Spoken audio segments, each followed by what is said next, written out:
그때 몇몇 사람들이 와서 빌라도가 예배드리던 갈릴리 사람들을 죽여서 그 피를 제단 제물의 피에 섞은 일을 예수께 전했다. 예수께서 대답하셨다. 너희는 이 살해당한 갈릴리 사람들이 다른 모든 갈릴리 사람보다 더 나쁜 죄인들이라고 생각하느냐? 전혀 그렇지 않다. 하나님께 돌아오지 않으면 너희도 죽을 것이다.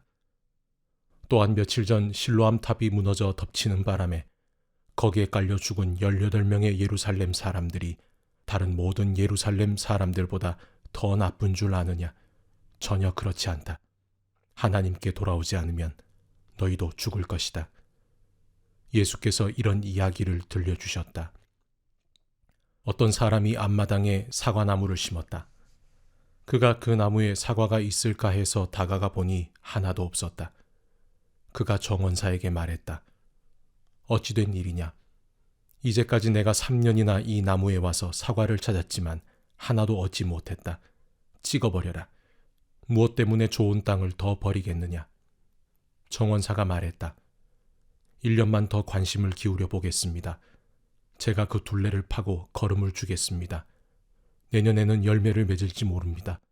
그렇지 않거든 그때 찍어버리십시오. 예수께서 안식일에 한 회당에서 가르치고 계셨다.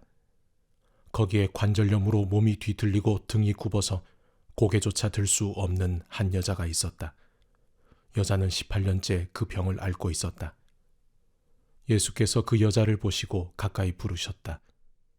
여자여, 네가 자유케 되었다. 예수께서 여자에게 손을 얹자 여자는 당장 꼿꼿하게 서서 하나님께 영광을 돌렸다. 예수께서 안식일에 병을 고친 것 때문에 몹시 화가 난 회당장이 회중에게 말했다. 일하는 날로 정해진 날이 엿새나 됩니다. 치료받고 싶거든 그중 한 날에 오시오. 그러나 7째 날 안식일에는 안 됩니다. 그러자 예수께서 쏘아붙이셨다.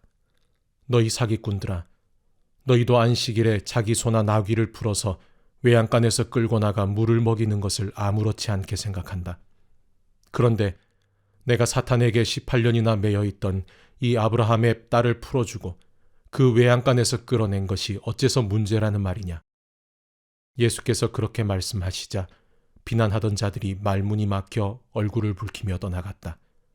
회중은 기뻐하며 그분께 갈채를 보냈다. 그 후에 예수께서 말씀하셨다. 하나님 나라를 어떻게 묘사할 수 있을까? 어떤 이야기가 좋을까? 하나님 나라는 어떤 사람이 자기 앞마당에 심는 솔씨 하나와 같다. 솔씨는 독수리들이 그 안에 둥지를 틀 만큼 가지가 무성한 큰 나무로 자란다. 예수께서 다시 말씀하셨다. 하나님 나라를 어떻게 묘사할 수 있을까? 하나님 나라는 여자가 빵 3덩이를 만들려고 반죽에 넣는 누룩과 같다. 기다리고 있으면 반죽이 부푼다. 예수께서 계속해서 각 성읍과 마을로 다니며 가르치셨으나 시종 일관 예루살렘을 향해 가고 계셨다. 어떤 구경꾼이 말했다. 주님, 구원받을 사람이 적습니까? 예수께서 말씀하셨다. 많고 적음은 너희가 상관할 일이 아니다. 너희는 하나님과 함께하는 삶에 전념하여라. 생명, 곧 하나님께 이르는 길은 정신을 바짝 차려야만 갈 수 있는 힘든 길이다. 너희 가운데에는 평생 동안 그 근처를 맴돌았다는 이유만으로 하나님의 구원잔치에 앉을 줄로 생각할 사람이 많이 있다. 어느 날 너희가 안에 들어가고 싶어 문을 쾅쾅 두드리겠지만 문은 잠겨 있고 주인은 이렇게 말할 것이다. 미안하지만 너희는 내 손님 명단에 없다. 너희는 우리는 평생 주님을 알았습니다 하고 따지겠지만 주인은 단호히 너희 말을 자를 것이다. 너희는 안다고 하지만 그것은 아는 것이 아니다. 너희는 나에 대해 조금도 모른다. 그때 너희는 은혜에서 소외된 자가 되어 바깥 추운 데 있을 것이다.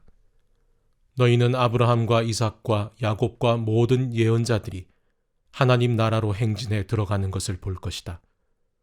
너희는 동서남북 사방에서 사람들이 흘러들어와서 하나님 나라 식탁에 앉는 것을 볼 것이다. 그러는 동안 너희는 바깥에서 안을 들여다보며 이것이 어찌 된 일인지 의아해할 것이다. 이것은 위대한 반전이다. 맨 뒤에 서 있던 사람이 앞으로 오고 먼저였던 사람이 결국 나중 될 것이다. 바로 그때에 몇몇 바리새인들이 다가와서 말했다. 얼른 피하십시오. 헤롯이 선생님을 찾아 죽이려고 합니다. 예수께서 말씀하셨다. 지금은 내가 시간이 없다고 그 여우에게 전하여라. 오늘과 내일은 내가 귀신을 쫓아내고 병든 사람들을 고치느라 바쁘고 사흘째에는 일을 마무리할 것이다. 그뿐 아니다. 예언자가 예루살렘 밖에서 불운한 최후를 맞는 것은 합당하지 않다. 예루살렘아, 예루살렘아, 예언자들을 죽이고 하나님의 심부름꾼들을 학대하는 너희여.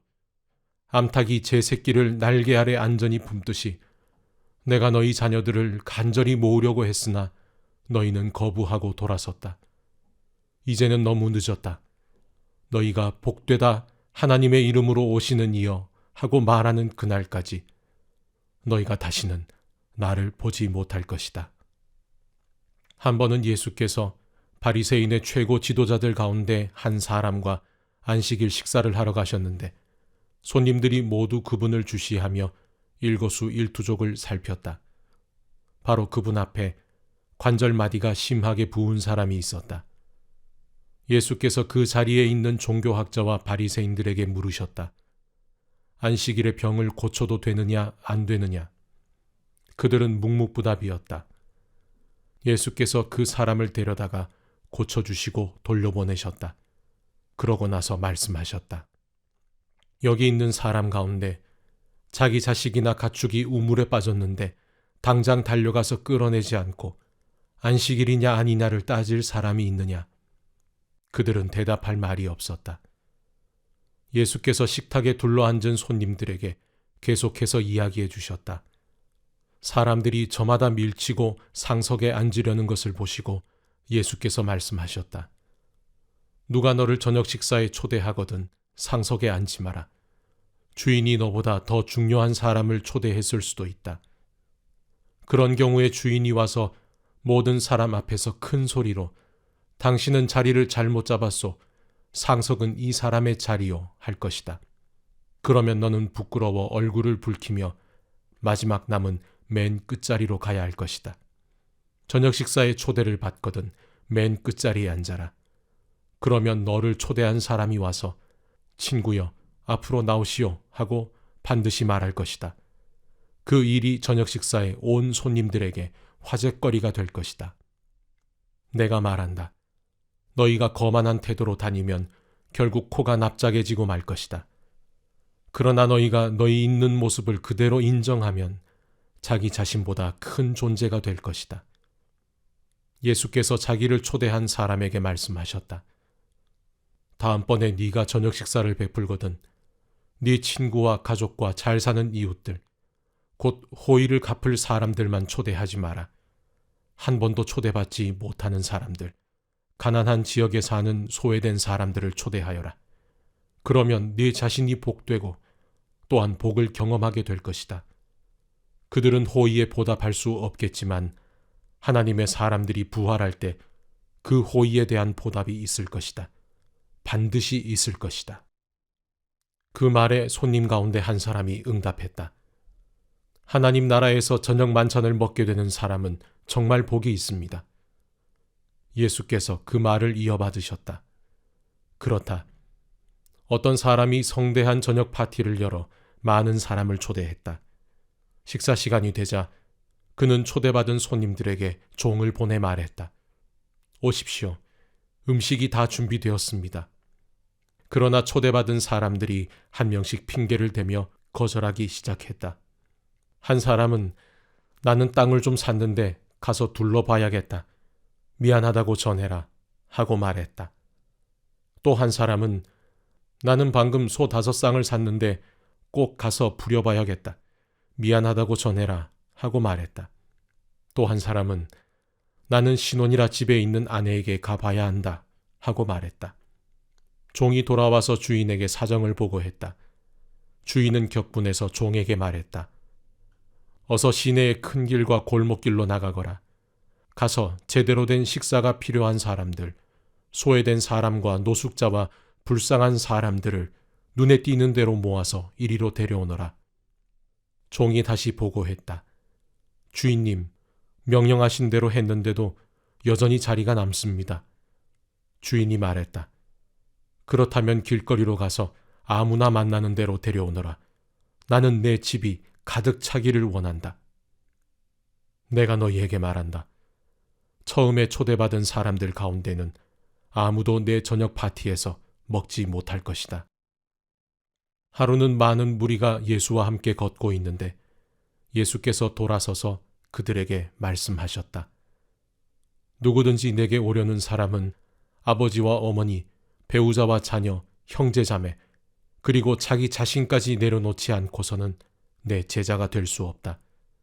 누구든지 자기 십자가를 지고 내 뒤를 따라오지 않는 사람은 내 제자가 될 수 없다.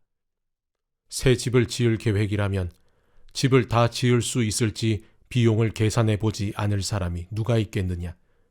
기초만 놓았는데 돈이 다 떨어졌다면 너희는 아주 어리석은 사람으로 보일 것이다. 지나가는 사람마다 이 사람 끝내지도 못할 일을 벌였구나 하고 손가락질하며 너희를 비웃을 것이다. 또 너희는 병사 1만 명으로 병사 2만 명을 가진 왕을 당해낼 수 있을지 판단해 보지도 않고 전쟁에 나가는 왕을 상상할 수 있겠느냐. 만일 당해낼 수 없다고 판단하면 밀사를 보내 휴전을 맺지 않겠느냐. 간단히 말하겠다. 계획이든 사람이든 너희에게 가장 소중한 것과 기꺼이 작별할 각오가 없으면 너희는 내 제자가 될 수 없다. 소금은 좋은 것이다. 그러나 소금이 맛을 잃으면 아무데도 쓸데없는 무용지물이 되고 만다. 너희는 듣고 있느냐? 정말로 듣고 있느냐?